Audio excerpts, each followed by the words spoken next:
Puluhan mahasiswa D3, Sanitasi Stikes Jabal Gafur Sigli melakukan study tour ke Koperasi Baitul Kirat Baburayan Aceh Tengah guna untuk melihat pengolahan kopi gayo sebelum diekspor. Saudaraku, mahasiswa program studi D3 Sanitasi Sekolah Tinggi Ilmu Kesehatan atau Stikes Jabal Gafur Sigli kunjungi Koperasi Baitul Kirat atau KBK Baburayan pada Kamis 8 Desember 2022. Seperti diketahui, KBK Baburayan adalah salah satu pabrik eksportir kopi gayo yang beralamat di Jalan Lintas Jagung Jegat atau Lintang Wihnare, Kecamatan Pegasing, Kabupaten Aceh Tengah. Kedatangan mahasiswa D3 Sanitasi Stikes Jabal Gafur Sigli itu guna untuk belajar praktikum sarana tempat umum, transportasi, industri, dan pemukiman. Amatan tribungay.com, kedatangan mereka ke pabrik tersebut disambut baik oleh pihak KBK Baburayan, mahasiswa dan 3 orang dosen pendamping langsung melihat proses pengolahan kopi gayo sebelum diekspor.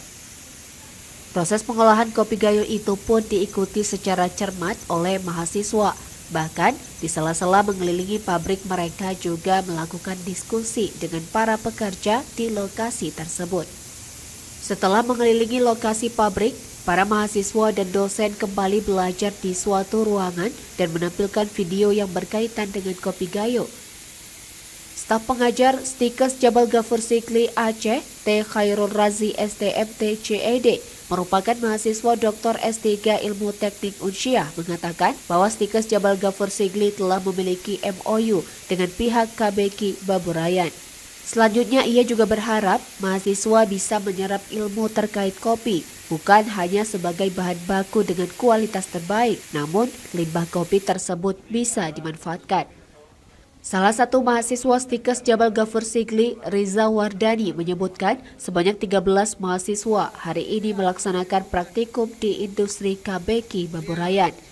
Ia merasa senang bisa melihat langsung industri kopi di Aceh Tengah, karena menurutnya industri kopi di KBK Baburayan sangat baik dari segi pengolahan dan menyediakan ventilasi udara. Dari Aceh Tengah, Romadani, Tribun Gayo. Tadi ada buat MOU dengan mereka. Kita buat mereka MOU dengan DT2 ini untuk supaya mereka ini bisa mengenal tentang lingkungan, tentang pabrik kopi dan cara pengolahan kopi itu. Dan mereka juga untuk menambah ilmu untuk mereka sendiri. Harapan saya pabrik kopi ini lebih maju lagi dan lebih K3-nya lebih diterapkan lagi.